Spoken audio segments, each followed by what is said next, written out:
Hello, welcome to the Lord's Day Ministry. Today we're going to be starting to destroy Calvinism. Now I'm going to use one verse that they like to use that they say quote unquote proves that the once saved always saved is true, which it is not. And Jesus quotes this verse from the Old Testament. It's in the Old Testament twice, and we're going to look at both places and understand the context of what's being said and what's being done at the time.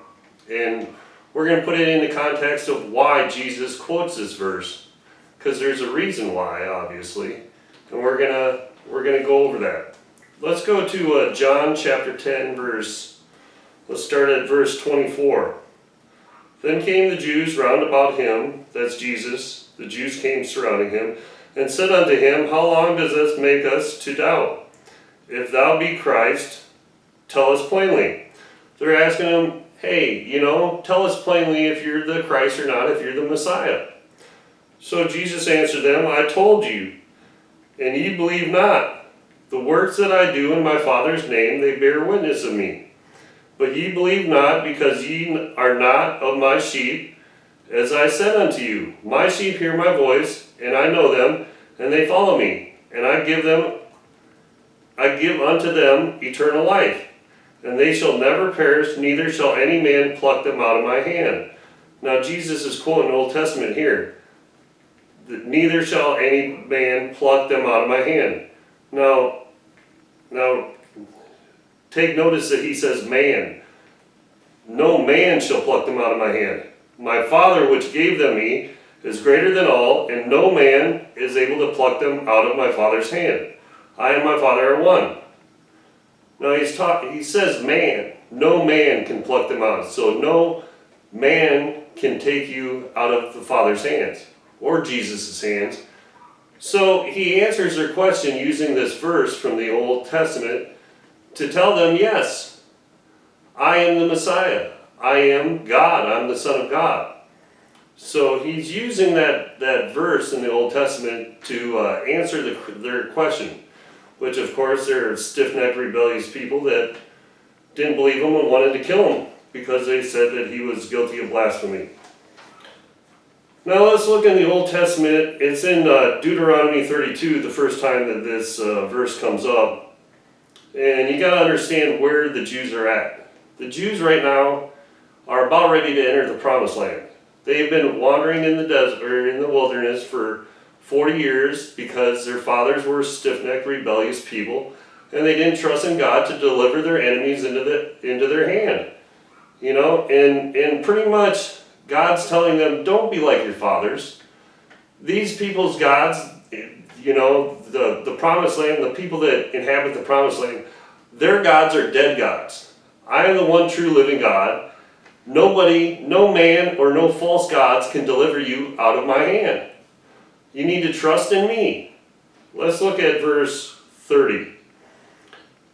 How should one chase 1,000 and two put 10,000 to flight, except their rock had sold them, and the Lord had shut them up?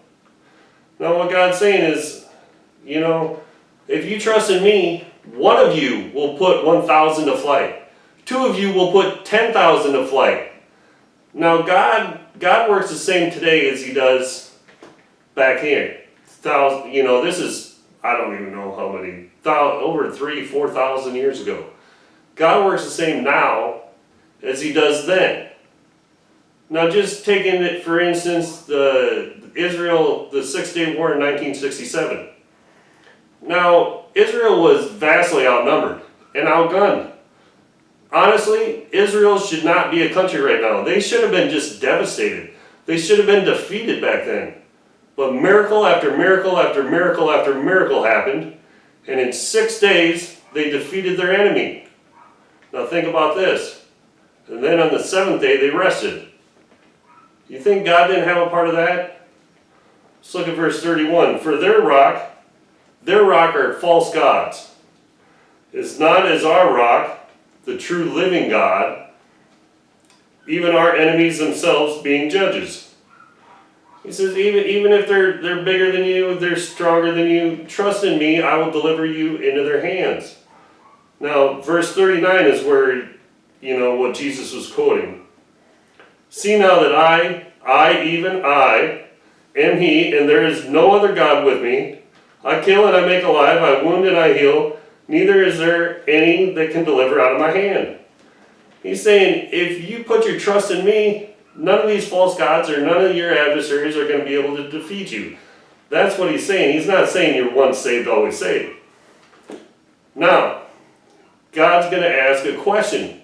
In Isaiah chapter 43, verse 13, God's going to ask a question, and then he's going to answer this question. Okay? Ye, before the day was, I am He, and there is none that can deliver out of my hand.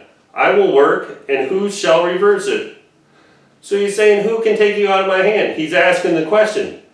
The answer is, God. If you become stiff-necked and rebellious, He can deliver you out of His hand. And he's going to tell them that He's going to deliver them out of His hand. And then He's going to explain why in the following verses. See, verse 14 says, Thus saith the Lord, your Redeemer, the Holy One of Israel. For your sake I have sent to Babylon. So He's going to send them to Babylon. Now I know they didn't obey the Sabbaths of the land, and they for 490 years, and that's why they got 70 years. They were sent to Babylon for 70 years. But God had more grievances than just that. And He says here, let's go to verse 23. Thou hast not brought me the small cattle of thy burnt offering, neither hast thou honored me with thy sacrifices. I have not caused thee to serve with an offering, nor wearied thee with incense. So you haven't sacrificed like I've told you to do. You haven't burnt incense to me like I've told you to do. And they haven't asked for forgiveness. They've been a bunch of stiff-necked people. So God said, I'm gonna pluck you out of my hand. I'm gonna deliver you into your enemy's hands because you did not obey me. Let's go to verse 28. Therefore I have profaned the princes of the sanctuary, that's the priests, the Levites he's talking about, and have given Jacob to the curse and Israel to reproaches. So, once saved, always saved doesn't work, you see. They don't put into context what God is saying. God is saying, yeah, once you're in His hand, once you put your belief and your trust in God, there is no other false God, there is no other adversary. Our adversary, Satan and death being the biggest adversary we got, they cannot deliver you out of my hands. But if you become stiff-necked and rebellious like these people, God can pluck you out of His hand. So, yes, you can lose your salvation if you become stiff-necked and rebellious like the Jews were. So, it really just devastates their theory that you're once saved, always saved. But I got more. This is just one verse that I'm doing. This is part 1. I hope you enjoyed it. Put your comments down below. Thank you.